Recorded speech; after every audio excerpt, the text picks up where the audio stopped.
Agradezco mucho, Eduardo, la posibilidad de conectarnos para hablar de lo que nos gusta, ¿sí? Con el doctor Rivera, que tenemos una amplia amistad y sé sus dotes académicas excelentes, pues la idea es aportar en la medida de lo posible nuestra experiencia en lo que hacemos y escogimos un tema que consideramos supremamente importante y de moda, que es la tribología en el reemplazo primario de cadera. Este es el hospital militar donde trabajamos. En este momento están conectados varios especialistas, dos fellows míos, el doctor Ortiz, el doctor Julio Ortiz y el doctor Alejandro Mayorga, fellows actuales. Bienvenidos a la reunión, además de todo el personal que sé que está conectado. Un saludo de este hospital hermoso que es nuestra alma mater y donde siempre son bien recibidos. Quiero recordarles que la Universidad de Cartagena durante algunos años tuvo convenios con nosotros y tuve la oportunidad de recibirlos. Y pues hubo varios que aprovecharon el servicio desde la época de residentes y creo que hay internos que también quieren empezar a ir, por lo tanto las puertas están abiertas para que Edgardo lo tengas en cuenta. Bueno, miremos entrando en materia, ¿será que un reemplazo articular es tan simple como lo que estamos viendo? Colocar un pedacito de metal allá en el fémur, sacar esa cabecita y colocar algo dentro de ese acetábulo.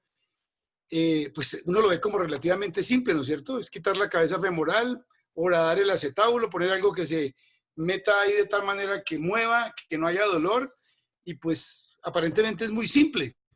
Y entonces realmente uno dice, bueno, y las preocupaciones a nosotros que hacemos reemplazos articulares para el manejo de la artrosis algunos años, quiero que los jóvenes tan jóvenes pues no lo viven, pero algunos de los ciudadanos que estamos conectados y con más experiencia, hemos tenido preocupaciones. Y las preocupaciones comunes eran un paciente joven con 30 años, como estas radiografías que están viendo, o el de 24, o el de 50, o el de 40, o el de 80, o el de 90, que nos llega hoy en día. Me han llegado pacientes de 100 años fracturados para que los opere. Y en la gente joven, pues cada vez era más difícil tomar decisiones. Entonces discutíamos en los servicios si hacerle una osteotomía, si hacerle una artrodesis, o si hacerle un reemplazo articular según la patología que estamos observando. Y ese paciente joven llegaba con estas radiografías, lo mirábamos, le dolía su cadera, en este caso la izquierda, varios años de tratamiento conservador sin mejoría, y el colega decía, no, William, pues hágale una osteotomía. El otro decía, no, está muy joven para operarlo, démosle analgésico. El otro decía, no, esto toca hacerle un reemplazo porque esa cabeza no está redonda y el acetábulo es muy plano, entonces la osteotomía lo va a complicar. Y de discusión tras discusión en los servicios, hacíamos la cantidad de análisis y optábamos por alguno de los manejos. Si ustedes la ven, realmente hay una disminución del espacio articular, es displásico el acetábulo, pero aún cubre la cabeza, pero la cabeza no es tan redonda, y es donde empezaba uno a patinar y decir, bueno, ¿le hago un reemplazo o le hago una osteotomía? Obviamente optábamos por osteotomías. Aquí vemos este caso, un paciente con un descubrimiento del 50% de la cabeza. Le hacíamos una osteotomía, esta es una osteotomía de Gans, lo operábamos nosotros en el hospital militar y salíamos felices con el resultado porque al paciente le iba bien. Nos llegaba otro paciente muy similar, con un acetábulo más verticalizado, pero aún con espacio articular y joven. Le planeábamos una osteotomía desvalguizante para hacerle cubrimiento, hacíamos este procedimiento, quedábamos felices con el resultado y al poco tiempo veíamos una artrosis severa y el paciente pues un verdadero problema, porque empezó así y mire cómo terminó en tiempo corto. Entonces diríamos, bueno, es que me equivoqué en la indicación, fue que hice mal el procedimiento y dónde estuvo la falla. Esa es la preocupación para nosotros los cirujanos articulares cotidianamente. Y luego llega este paciente igual, joven, donde usted ve coxas, varas y brevas, con algo de espacio articular en la izquierda, casi nada en la derecha, y usted dice, bueno, ¿le hago osteotomía o le hago prótesis? Y ya entraba un problema más. ¿Qué prótesis le vamos a poner? ¿Si con cemento o sin cemento? Entonces leíamos la literatura y todo el mundo que tenían que ser cementadas. Otros no, que tenían que ser híbridas. Otros no, que tenían que ser no cementadas. Y entraba uno en ese problema. Lo cierto es que el paciente confiaba en lo que uno definiera y uno tenía que tomar la decisión de qué era lo mejor para ese paciente. Y cuando pensábamos ya con exámenes más modernos, como era un TAR reconstructivo tridimensional como estos, decía uno definitivamente, cualquier osteotomía que yo le haga a este paciente probablemente va a fallar. ¿Por qué? Pues porque es que están displásicos, las cabezas están totalmente elípticas y yo no puedo poner un plano sobre otro plano porque aumenta la presión articular. Lo máximo que uno podía hacer a veces era descensos del trocánter mayor para mejorar un poco, disminuir la cojera, pero tarde o temprano el paciente terminaba en reemplazo articular. Cuando no teníamos estas imágenes, digamos, elucubrábamos un poco más. Ya con estas imágenes entendíamos que muy probablemente un reemplazo articular iba a ser la mejor opción. Luego que estábamos decididos, decíamos, bueno, lo cementamos y nos acordábamos todos de la experiencia de los cementados en la literatura, que el aflojamiento, que el cemento con el tiempo se envejecía y se aflojaba, que el daño del hueso era muy grande, que se producían halos de interfase, que el paciente se volvía muy sintomático y el dolor era muy grande. Y cuando uno veía cementar, entonces era ponerle grandes cantidades de cemento o hacer constructos entre cemento, hueso, al injertos. Pero miren los desgastes excéntricos y al secar ese cemento el daño acetabular tan grande. Entonces decíamos, bueno, entonces mejor no cementar, pero cuando no cementábamos veíamos estas grandes criptas conocidas como osteolisis, donde ustedes ven una migración excéntrica de la cabeza que ya se comió el polietileno y uno decía, uy, no, pero esto es muy grave. Y a nivel del fémur veíamos estas criptas en el fémur que o terminaban fracturados o terminaban con unos dolores tan insoportables, peores a cuando uno los había operado y en tiempos relativamente cortos. Entonces uno se preguntaba, bueno, pero ¿qué es lo que pasa? ¿Y qué pasaba además? La osteolisis, el aflojamiento y el tiempo, nuestro sistema social. Hoy en día, para que un paciente llegue a cualquiera de nosotros como cirujano articular, pueden pasar 4 o 5 años y cuando llegan de una danza entre EPS a cuando yo entro prácticamente no tengo una buena estructura ósea para operarlo. Y casi siempre ya hoy en día me llegan casos que son catástrofes y obviamente los resultados después de una catástrofe nunca son los más alentadores, ni para el paciente ni para nosotros los médicos. ¿Hasta ahí voy claro o voy muy rápido? Julián. Profesor, perfecto, a buena velocidad. Ok. Entonces, empezamos a preocuparnos más, decir, bueno, venga, cementado o no cementado el implante, si yo logro muy buenas cosas con las técnicas modernas de cementado, el implante debe durarme mucho más tiempo. Pero apareció un nuevo problema y era que el implante empezaba a girar el componente femoral dentro del acetabular y empezaron a producirse una liberación de partículas.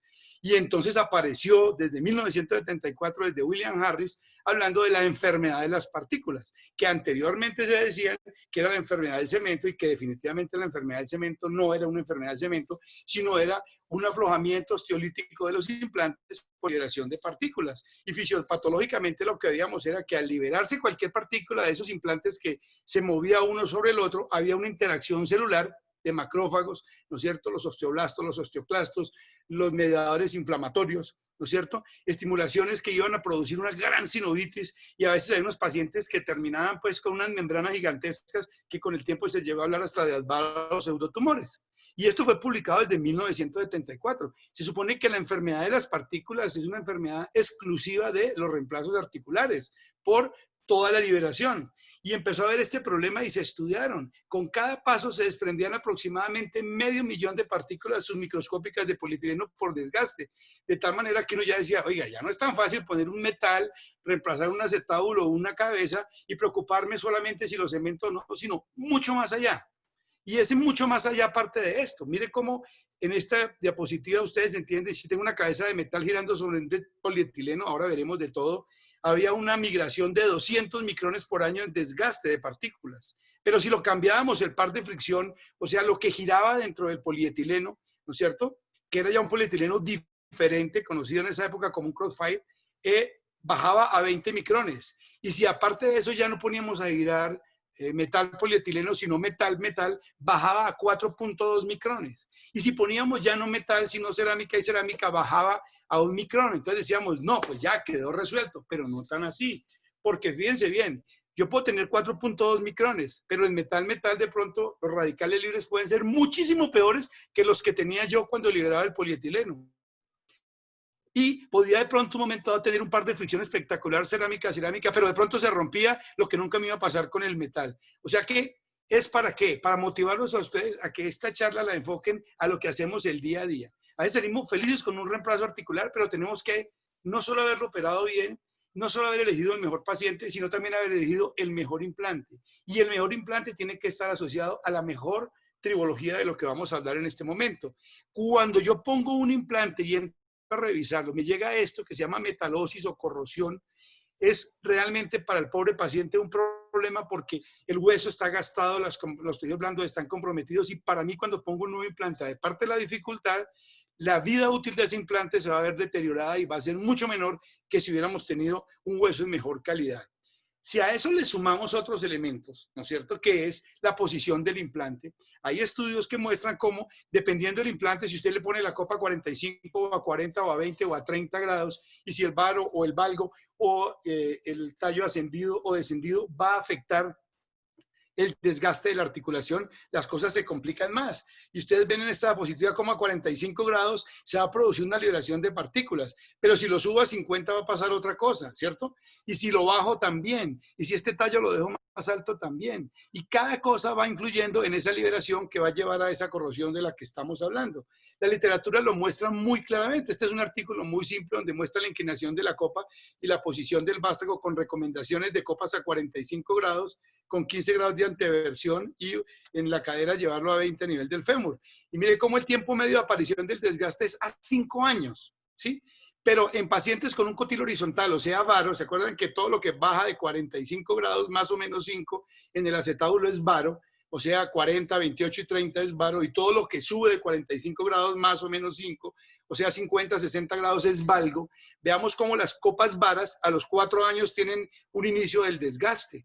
Y los cotilos valgos, o sea, verticalizados, aparecen un poquitico más tarde a los 5 años. Pero si yo pongo bien mi copa dentro de los rangos, que les repito, está entre 40 y 45 grados la copa, 12 a 20 grados de anteversión y un tallo entre 10 a 15 grados, el desgaste inicia a los 7 a 9 años. De ahí que también la parte técnica nuestra es muy importante. Para complicar más las cosas, han aparecido en la literatura implantes que estaban produciendo pseudotumores, que eran conocidos casi como un cáncer, que es conocido como el albal, asociado a los implantes metal-metal, que hace unos 4 o 5 años fue un boom muy grande en Europa. Yo tuve la oportunidad de colocar muchos implantes metal-metal en el hospital militar porque opero gente joven, militares, soldados de 10, de 18, 20, 30 años, y les puse mucho metal-metal. En esa época teníamos la de Johnson, y gracias a Dios hasta ahora yo no he tenido que revisar sino una sola copa, y más porque se aflojó por un trauma que por liberación de partículas y radicales libres. Pero hay trabajos que han demostrado estos pseudotumores y una hipersensibilidad al metal-metal y probablemente riesgos de carcinogénesis. Por eso, en este momento no estamos usando metal-metal en Colombia nadie. En una época usamos las de metal-metal con copas de resuperficialización. Yo tuve la oportunidad de estar con el doctor, bueno, en Inglaterra, el doctor Magnin, utilizando su prótesis de resuperficialización metal-metal, pero a raíz de todo lo que pasó con Johnson en Europa, de que hubo un grupo de resuperficializaciones que fallaron y encontraron mucho albal, entró en desuso. Pero hay algunos países europeos, y tengo algunos colegas en Europa, especialmente en España, que me dicen: William, yo todavía uso metal-metal, me ha ido muy bien, y usan unos diseños de otras casas diferentes al que yo he usado. Así que esto es la introducción y motivación para entender que la tribología es necesario, que cualquier cirujano ortopedista de primero a último año y ponga un metal en una articulación o cualquier tipo de implante, tiene que saber qué es la tribología.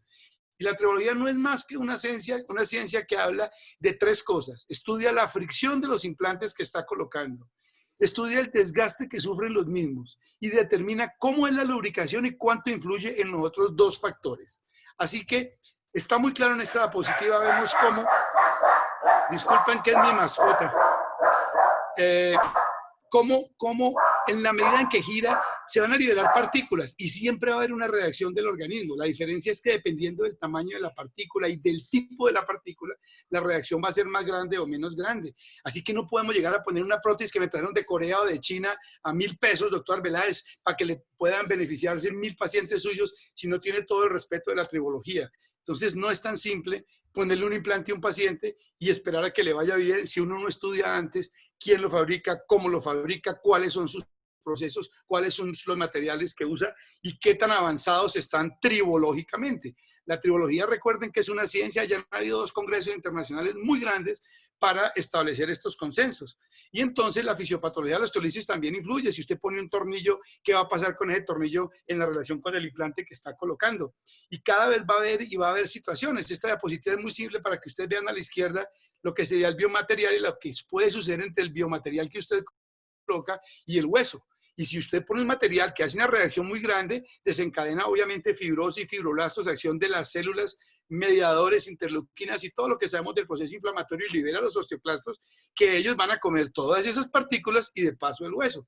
Este es el mecanismo más simple para poderse mostrar a ustedes de la osteólisis. Por eso vemos criptas en los huesos a veces y decimos, oye, ¿por qué hay una cripta ahí? Casi siempre en el fémur, en la zona 1, 2, 3, donde empiezan a migrar partículas de los polietilenos del acetábulo en las generaciones anteriores, se ven cómo el hueso va comiendo en algunas zonas, o cuando migraban por los orificios de los tornillos hacia el acetábulo y se veían unos huecos quísticos grandes. Entonces, este es un resumen muy simple para los residentes, en el cual ustedes ven que cada vez que usted pone un material contra un hueso, aquí va a haber siempre una reacción. Dependiendo de este material, dependiendo del roce que haga y dependiendo de muchas cosas, va a llevar o no va a llevar a una osteólisis temprana o no en el hueso, o solamente va a haber un desgaste antes de descompensar el hueso. La osteólisis realmente se ha luchado mucho por reducirla. Eso hace muchos años cuando veíamos esas criptas, yo no sé si Edgardo le tocó, bueno, Edgardo hace más rodilla, pero estoy seguro que también ha hecho cadera con Madson y otros, y es que realmente a veces se veían unas osteólisis sin aflojarse el implante. Entonces empezamos a darle AINES, inmunosupresores, factores de crecimiento, les damos alendronatos para disminuir esa osteólisis. Usábamos miles de cosas y pues algunas servían, otras no. Yo puse mucha Proteus PSA que producía unas criptas sin aflojarse gigantescas. A veces teníamos que entrar supracetabular, rellenar con chips, con injerto o con cemento porque el implante no estaba suelto. Pero era mucho por las esférulas y las partículas que se liberaban de los implantes. Así que la lucha tribológica está en esta parte de abajo. Reducir la producción de partículas de desgaste. Y eso es lo ideal para evitar esas osteólisis tan grandes que vemos.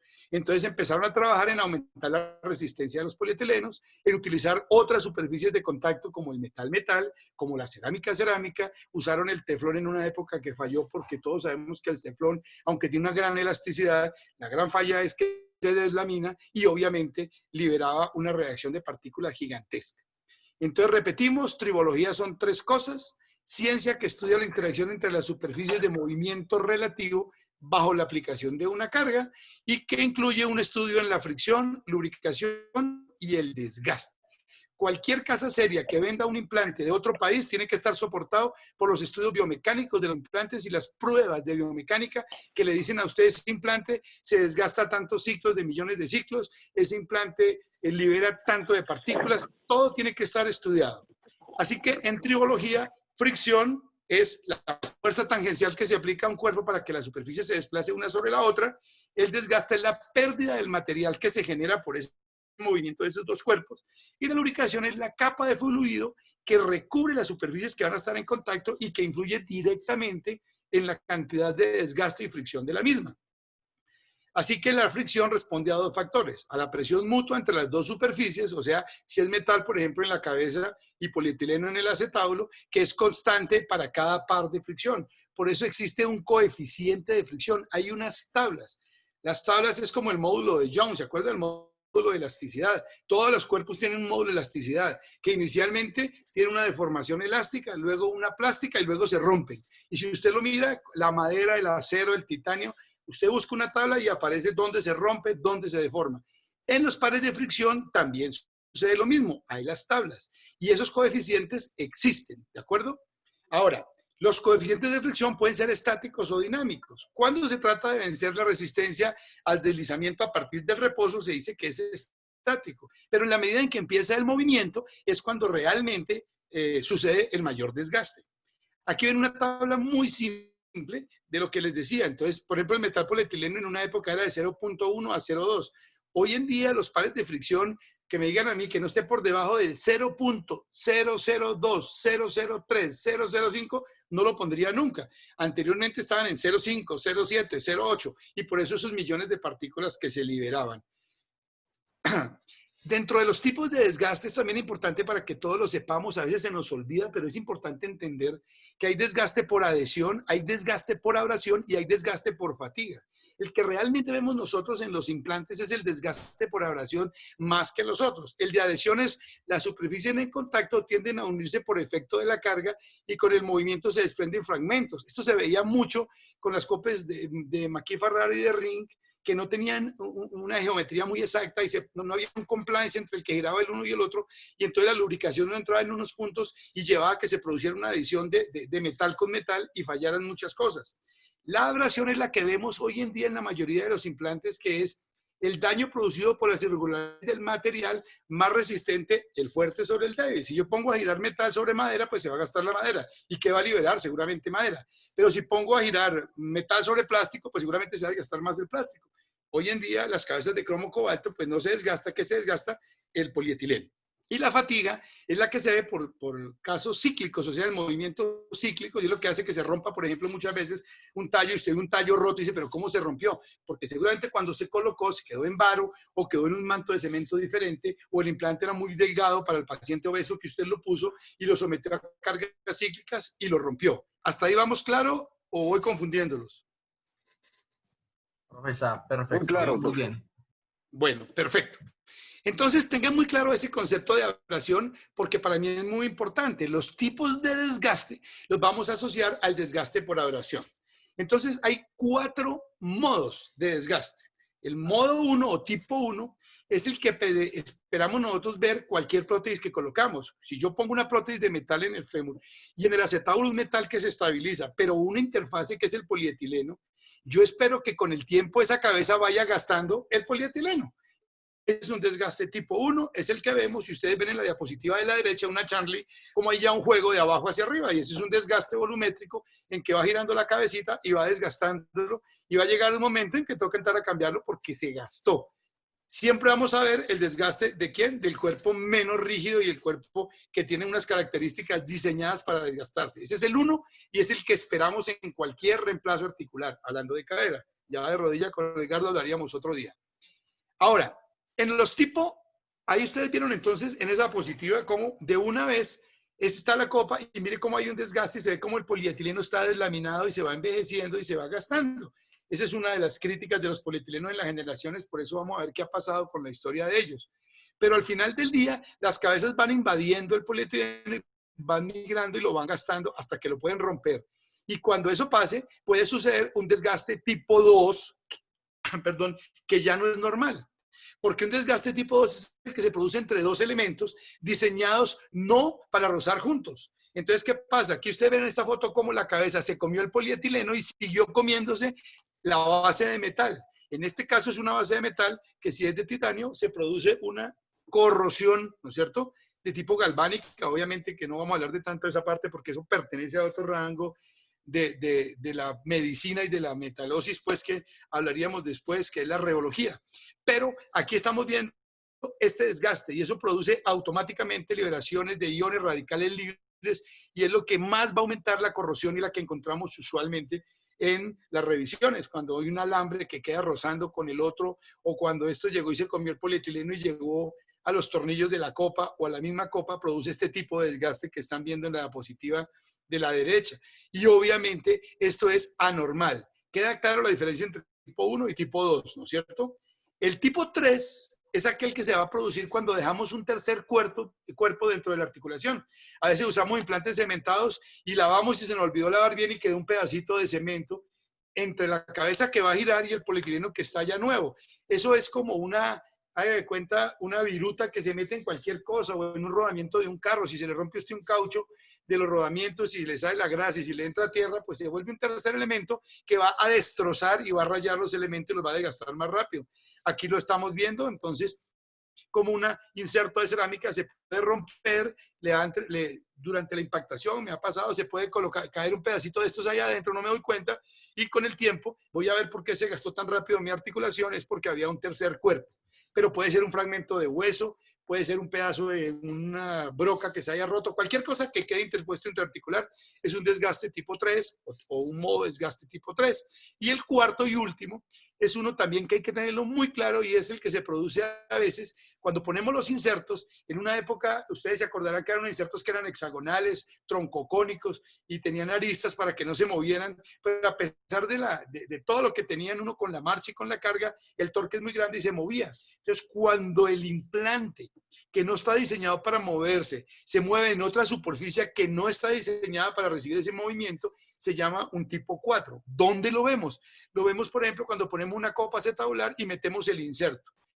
La mayoría de los insertos hoy en día son conomorce, además de otros elementos que le ponen. Esto para evitar ese gran movimiento. Todo eso va a producir corrosión de una manera importante y todo eso va a producir fricción y eso va a ser una alteración tribológica de los implantes. ¿Claro hasta ahí o no, Julián?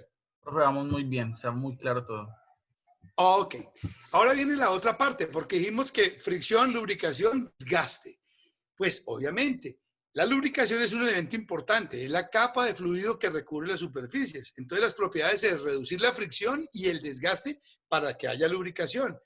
Obviamente, la lubricación separa en parte las cargas, las superficies que están cargando una con la otra y va a disminuir la fricción y por lo tanto va a disminuir el desgaste. O sea que la lubricación es muy importante, pero el grosor de la capa de fluido va a depender de muchos factores, ¿no es cierto? Entonces, si lo que yo les decía, la copa de ring cuando falló, y eso estuvo demostrado, le llamaba el compliance, era que no dejaba entrar la buena lubricación, unas partes entraba y en otras no, entonces el metal tendía a fundirse. Esta prótesis de la superficial que ven abajo a la derecha, metal, o aquí en una cabeza de cerámica, los diseños son tan perfectos, el uno para el otro, para que permita que entre un líquido y lo separe y lo lubrique. El lubricante ideal nuestro, ¿cuál es? El líquido sinovial. Pero ustedes tienen que entender que el líquido sinovial en este momento mío, a mi edad ya medio viejito de salir en la vida, en cambio Edgardo, un hombre joven y fuerte, él puede tener un mejor líquido sinovial que yo. En la medida en que esos líquidos sinoviales van perdiendo, como en la rodilla, que puede haber abundante líquido, pero puede producir mucho y no lubrica. ¿Por qué? Porque no tiene ya las propiedades de viscoelasticidad. Sabemos las propiedades reológicas del líquido sinovial, que son eso, la viscoelasticidad, uno que es muy importante, y la elasticidad, que es lo que hace que en la fricción proteja y que en el impacto también. Entonces, esa lubricación es un factor muy importante y algún día tengo yo que investigar sobre eso porque siempre lo he dicho. Digo, la lubricación en el viejito de 80 es muy diferente al de 30, pero también es muy diferente el que tiene una enfermedad metabólica como una artritis reumatoidea si tenga 30 años al que tiene una colagenosis. Entonces, no hay muchos trabajos sobre el líquido sinovial como en tercer componente tribológico que vale la pena algún día hacer una investigación. Por si alguien se quiere unir conmigo, lo hacemos.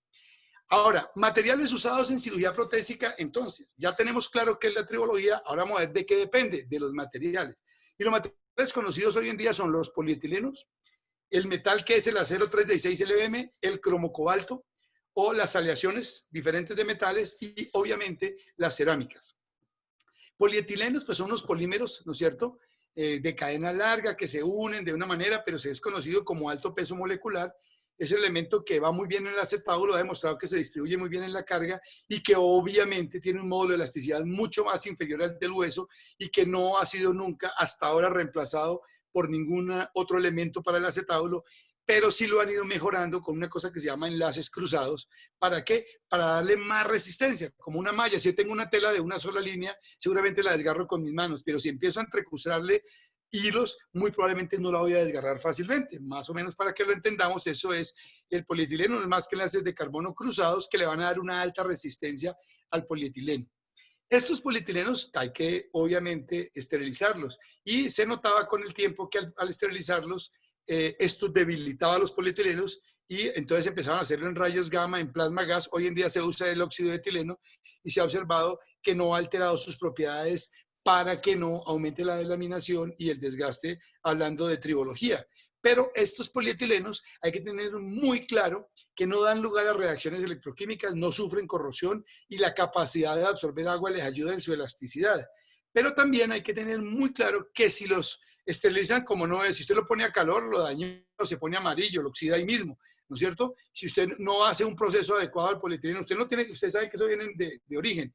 Pero si usted llega, muchos dicen, no, es que destapé el que no era y lo mandan a esterilizar, eso nunca se puede hacer en los polietilenos. En los metales es discutible y se podría, pero en un polietileno no, porque usted le daña todas las propiedades. Entonces el polietileno tiene unas resistencias mecánicas, como dice, 10 veces menos que los metales, 10 veces más que el hueso. Resistencia a la deformidad porque es viscoelástico. Acuérdate que la viscoelasticidad es una de las propiedades reológicas importantes del líquido sinovial. Entonces, el líquido sinovial ayuda mucho a la elasticidad también para que no se desgaste. Y la tolerancia, que es muy importante, ¿no es cierto? Otras características es que el fricción y el desgaste está controlado y cada día lo controlan más dependiendo del par de fricción. Nunca es el mismo cerámica polietileno que metal polietileno. Nunca es el mismo. Pero cada día se están acercando más y más a niveles, como les digo, por debajo de 0.00. todo lo que usted vea de 0.00 va bien, ¿ok? Pero si usted le dicen 0.4, 0.3, ya es grave. No, ese no va bien. Esta es para que ustedes observen esta diapositiva, es muy simple, porque la elasticidad del hueso, aquí lo ven, el hueso cortical está entre 8.000 y 24.000 nanómetros, mientras que el titanio, alumina, vanadio, que es las aleaciones convencionales, está en 110.000. Miren los rangos para hablando de elasticidad del módulo. El carbono, mire cómo se aleja, el cobalto cómo se aleja, y las cerámicas, hablando del módulo de elasticidad, pero por eso el titanio va muy bien como implantes no cementados, ¿de acuerdo? El polietileno tiene este módulo que es el más bajo, que está entre 1.000 y 4.000, contra el del hueso que está entre 8.000 y 24.000, está por debajo. Por eso el polietileno va bien en el acetábulo, no así en el fémur. Hubo diseños que hicieron cabezas de cerámica, no sé si ustedes se acuerdan, un tipo de cerámica, no, unos diseños de poliacetal que era una forma de polietileno metiéndole al fémur con un alma de metal que fue la prótesis de Bombelli y falló porque la volvieron más elástica que el hueso y transmitía un dolor insoportable. Sir George Chanley, tenemos que nombrarlo padre del reemplazo articular desde el 59, su famosa prótesis de baja fricción, la artroplastia. Básicamente él introdujo el concepto de polimerizaciones de hace muchos años, se ha seguido hablando y fue uno de los que empezó también mucho a trabajar sobre el concepto de que el polietileno era la panacea, a pesar de que quisieron que lo fuera el teflón, pero no se logró. Los enlaces cruzados, lo único que se trata más que todo es esto, mire, radicales libres, reducirlos, disminuir la tasa de desgaste y mejorar las propiedades físicas. Pero ya hay varias generaciones de polietilenos de fibras cruzadas. Inicialmente los polietilenos se trabajaban en polvo, luego se hicieron a presión, se deslaminaban y lo último que hicieron fue forjarlos en frío con unos robots, entran los bloques fríos y en frío hacen los modelos y con eso se ha logrado mejores resultados, ya ahora haciéndoles el proceso de radiación y obviamente se le está colocando hoy en día vitamina C, vitamina E, considerando que la vitamina E por su efecto antioxidante va a ayudar en la vida útil de los mismos. No hay muchos trabajos por eso, revisar la literatura, los más que publican han sido 2, 3 años, yo creo que hay que esperar unos 10 años para saber si la vitamina E realmente sí ha influido positivamente en el polietileno para disminuir la delaminación. Las aleaciones metálicas encantaron por su resistencia, porque se consideraron biocompatibles, ¿sí? Tenían un modo de elasticidad especial y una alta dureza, ¿sí? Por eso las cabezas de cromo cobalto son las ideales. Hoy en día el cromo cobalto está escaseando en el mundo. Las fábricas ya están preocupadas porque lo usan para muchas cosas. Entonces están tratando de reemplazar el cromo cobalto por cabezas de acero y las enriquecen con nitrógeno o con oxígeno. Hay unos trabajos y algunos fabricantes las están presentando con un coeficiente de fricción, entre comillas, parecido al de cromo cobalto, pero no lo superan. Las cerámicas, ustedes saben que es una sinterización de metal, hacen unas partículas y sacan esto, y eso se llama el sinterizado, las funden y logran unos excelentes elementos. Las cerámicas también empezaron una generación, esta blanquita, amarilla, hasta llegar a la rosada. Hay cerámicas de alúmina y en la medida en que se han venido rompiendo, recuerden que tienen una resiliencia y no soportan impactos fuertes, le agregaron circonio y las últimas generaciones de cerámicas, que son las rosadas, consideran que no se rompen, usted le puede dar con el piso, con todo y no les pasa nada. Sin embargo, en lo personal, a mí se me han seguido deslaminando algunas cerámicas. No hace mucho, colocando una de Johnson, el inserto se me deslaminó. Las características obviamente de las cerámicas es que tiene una resistencia a la deformación, resistencia a la ruptura, un módulo de elasticidad elevado, la ductilidad es nula, la estabilidad y tolerancia es máxima, la fricción y el desgaste es excelente, casi no hay nada de desgaste y mínima fricción, y mientras menos porosas sean, pues mejor van, por eso las han ido mejorando. Así que uno puede tener un polietileno y poner una cabeza de metal a girar dentro de él o una cabeza de cerámica y va muy bien. Pero vienen también otras, ¿no es cierto? Y entonces aquí es donde viene la lucha de la gente y decir, bueno, doctor Arbeláez, ¿y usted qué piensa? Pues a esto vamos a llegar.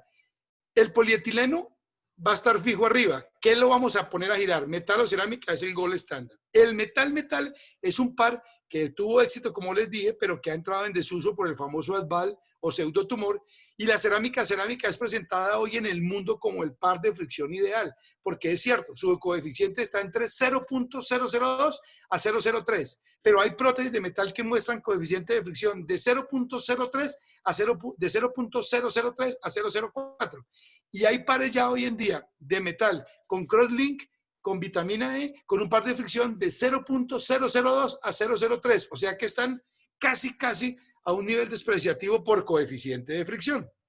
Aquí vemos entonces que los polietilenos obviamente hay de tamaños grandes, mínimo, pero se considera que un polietileno de menos de 10 milímetros se puede romper. Realmente con nuestro fellow, el doctor Ortiz y el doctor Mayor, que hemos revisado, esto también ha cambiado mucho. Realmente el grosor del polietileno hoy en día con la tribología ya no afecta tanto, pero lógicamente que cuando son demasiado delgados se pueden deformar, no gastarse tanto, pero se deforman y transmitir más la carga y conllevar a un aflojamiento temprano. Las ventajas entonces de los polietilenos, obviamente la adaptabilidad, la permisividad, es mucho más barato poner un polietileno que un inserto de cerámica, tiene un bajo índice de rupturas, no libera iones radicales libres raros y no hay hipersensibilidad y el polietileno se viene usando a través de la historia de los reemplazos articulares. ¿Cuál es la desventaja de los polietilenos? Esto, el desgaste, la osteolisis, o sea, la migración de partículas a comerse esa liberación y un mayor índice de revisión en los polietilenos. Ustedes ven en la diapositiva de la izquierda un desgaste excéntrico, en la derecha una oxidación del polietileno, o sea que se puede oxidar por muchos factores. Uno entre ellos es una mala, esterilización. Siempre hay que revisar la literatura, son varios ahí, creo que la presentación, si la quiere salvar el doctor Edgardo, lo pueden hacer para que la tengan, ahí está la literatura, pero este que les pongo en amarillo, mire, el registro noruego de artroplastias mostró 73.000 artroplastias y compararon resultados de prótesis cementadas y no cementadas con tilos de polietileno, ¿sí? Con seguimiento de tasa de sobrevida de 95%.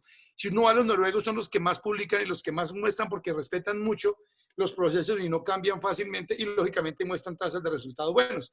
Pero hay muchos trabajos de otros colaboradores que insisten en que la cerámica puede llegar a ser mejor que cerámica polietileno, pero es para que lo tengan claro. Ahora, aquí este también me interesó mucho, este es de McKelloch. McKelloch es el ingeniero de Johnson & Johnson, tuve la oportunidad de reunirme con él varias veces y le leo esto que me parece interesante. Mire, comparó resultados obtenidos con capas de crosslink, obtenidas mediante el uso de peróxido y otras tratadas con radiación. Y demostró él en eso, en la sola proceso de esterilización, la optimización de los enlaces cruzados prevalece en un balance entre las propiedades físicas y la resistencia del desgaste de los implantes. Porque es que en el mundo hay muchas empresas que creen que hacer polietileno y hacer unos enlaces cruzados es suficiente. No, no basta eso. Hay muchas técnicas, muchas formas de hacerlo y el sistema que usan para esterilización va a influir en el resultado al final. Por eso hay varias generaciones de crosslink.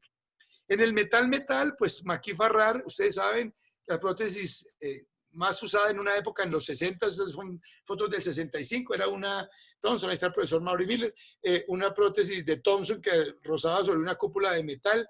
El problema de ellos era más la ingeniería, obviamente no tenía la tribología de los metales exactos, pero les faltaba ese compliance que debe existir entre las dos superficies para que lubricara y por eso hubo una tasa de fallas. Aquí abajo ya está la que diseñó el profesor Wagner.